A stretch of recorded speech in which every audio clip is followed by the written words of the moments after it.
What's up, Dolphin Nation? What's up, Fence Talk Nation? What's up, NFL fans? In today's video, we're going to go ahead and talk about one of the latest pickups that John Eric Sullivan and Jeff Hoffley did. A defensive tackle, formerly of the Green Bay Packers, is now with the Miami Dolphins. Besides, they picked up a fullback, but the main key that I'm going to talk about here is the defensive tackle.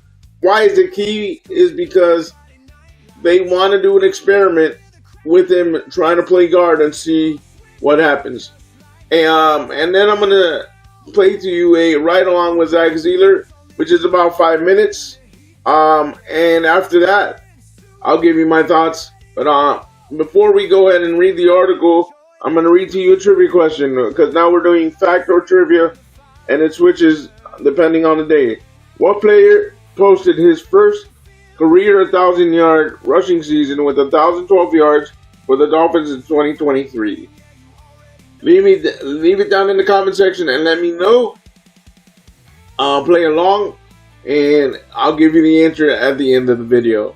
This article is from Kyle Trask of AZ Sports, and also he has a big YouTube channel on the Dolphins himself. Right now it escapes my mind the name of his YouTube channel, but he's an NFL national writer, Kyle Krabs, and I'm going to read to you, the name of the article is, the Miami Dolphins' latest roster move is their ultimate lottery ticket. The Miami Dolphins' latest move is a perfect embodiment of what the 2026 season is all about. The Miami Dolphins have filled their unexpected roster spot with a familiar face. Miami started this week signing a fullback to their roster, which claimed their final opening on the 91-man roster. The Dolphins, of course, have an extra spot available for their offseason roster thanks to tight end Saduk Prior status as an international player. But Miami's time with no roster opening proved to be short-lived.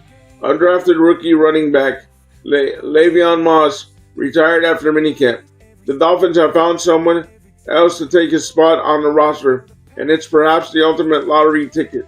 Miami Dolphins claim former Green Bay Packers defensive tackle James Esther off waivers. The Dolphins claim former Green Bay Packers defensive tackle James Esther off waivers yesterday. Esther is a former undrafted rookie who landed with the Packers during Jeff Hoffley's era as the team's defensive coordinator. He entered the league in 2024 out of northeastern Illinois and posted an 8'11" standing broad jump at his pro day. The intrigue for Esther, however, may not be just the fact that he was claimed off waivers to fill Miami's final open spot. Instead, Barry Jackson of the Miami Herald offered a fascinating nugget in the immediate aftermath of the transaction being announced. For Jackson, the Miami Dolphins are interested in experimenting with him on the offensive side of the football. Jackson reported the Dolphins would like to get him some reps at guard. Miami's going to have time this season to get creative and to throw stuff at the wall and see what sticks. Converting a defensive tackle to offensive guard would certainly qualify.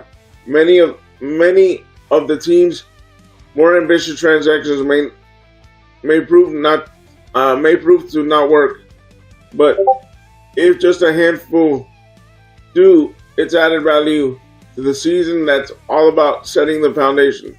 Let's see what Esther's got on either side of the ball. All right, guys, now we're going to listen to the ride-along from Zach Zeeler. Give me a second. I don't know where the time went. I mean, truly, I'll tell these young guys, like, man, you're going to blink. And I remember I was in a RV in Baltimore, and it's like, hey, you're going to Miami, and you come down here, and all of a sudden it's, 6-7 years later now. I don't know where the time went. So it's just take every day. And days are long, weeks are long, but years are short, and it's so true. Be able to come into work even today. It's just never take it for granted. First day of phase 3 OTAs, so should be a good day. It's the spring training essentially for the NFL. It's typically 8 weeks. Phase 1 will just be workouts with the strength staff, some on the field running and stuff, but nothing with coaches on the field. Phase 2, you're going to get an hour-ish on the field with coaches, individual work, position work, stuff like that. And then phase 3 is when you actually get to be on the field with, across from each other. So each phase has its own importance. Phase 1, acclimation. A huge part of phase 2 is just the meeting time with the coaches. Get your feet set, get your footing right, start working back into it. For us, with new coaching staff, you got new plays, new how you call things, how you view the defense, how you view the offense, and learning all that and kind of getting on one page so you go out there and hit the ground running. Phase 3 is like, okay, you've had, I think, you have 4 weeks in total. That's when you actually get to go against each other. Obviously, our huge part of OTAs too is building that trust and working with each other and how to work with each other. Building those relationships early, especially with a new regime, new staff, is huge. You can't force a friendship, you can't force trust, that can't be created by anything but time. There's some great guys that just really love football and want to be here and want to win. KG, Jordan, Zeke, all the guys that were drafted here last year, everyone knows that rookie year to second year is a big jump. And I think they're ready to take that jump. I mean, they've been talking, they've been confident out there, moving around, playing off each other well. And it's been really exciting to see that growth from them. And I'm really excited, honestly, today, get on the field with them and start getting some reps in with live bullets. So I'm excited to see what Malik can do out there. His energy in the building's been amazing. It's been super cool to kind of get to know him, talk with him, and work with him. So I'm excited to see him and the offense and Slow's offense kind of fly around out there and see what happens. Jonah, I went against him all last year. I'm really excited to see what happens with him and how he's going to play and do on that right side this year. So when I was in Baltimore, Terrell Suggs, Brandon Williams, Michael Pierce, a lot of those guys would always say, hey, look, be a sponge early on. From that standpoint and from being the underdog early and kind of being the guy that's always been overlooked to get to this point it's been obviously a huge blessing. When I'm helping or talking to the rookies or some of the young guys, I'm like, dude, one day, like, your job is going to be to take mine. And my job is to not let you. To be able to talk to the young guys and share that message and hopefully pass it along to them and help these guys become a better player and change their lives and this amazing life we get to live in the NFL. South Florida, right? It'll stop in 20 seconds.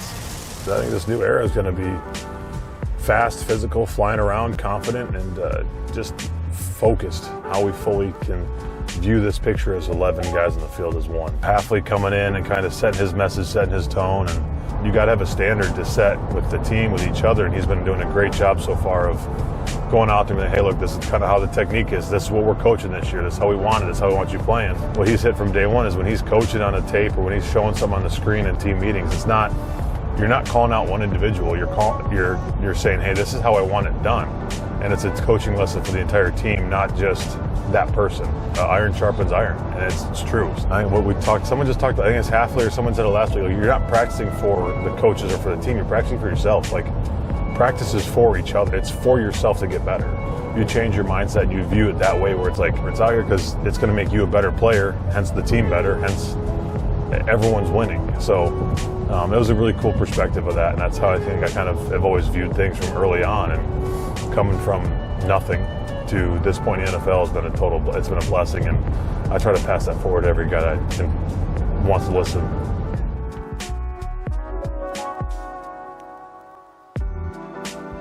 See if it works right. See, tell me.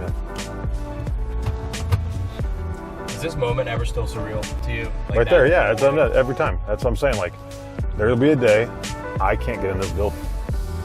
To be able to get in here, it's just every day. It's just like, yeah, you got to look at it like you know, I'm a big guy on mindset and like what we do and how you view things is how your day's going to be, and every challenge is how you view it and how you want to go about it. So to be able to get in here, the gates open up and the doors open up when I get in. It's always a good day.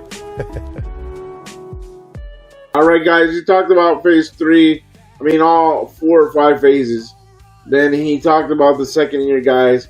He talked about the importance of the phases and what they do on each phase. And he talked about what the new regime is trying to do, which is fly around, being intense, and have guys flying around the ball and fast paced. Again, I'll read to you the trivia question for today's trivia or fact, and I'll go ahead and give you the answer. What player posted his first career 1,000 yards rushing season with 1,012 yards for the Dolphins in 2023? If you did not know it, the answer is Raheem Mostert. So that is my thoughts on that. I appreciate all your support, guys, as we try to continue to grow this Fizz Talk by Rolling with Carlos family. And like always, stay positive, stay on your grind, and go Dolphins. Leave me down in the comment section the answer to the trivia question and your thoughts on what you heard from Zach Ziegler. Again, go Dolphins.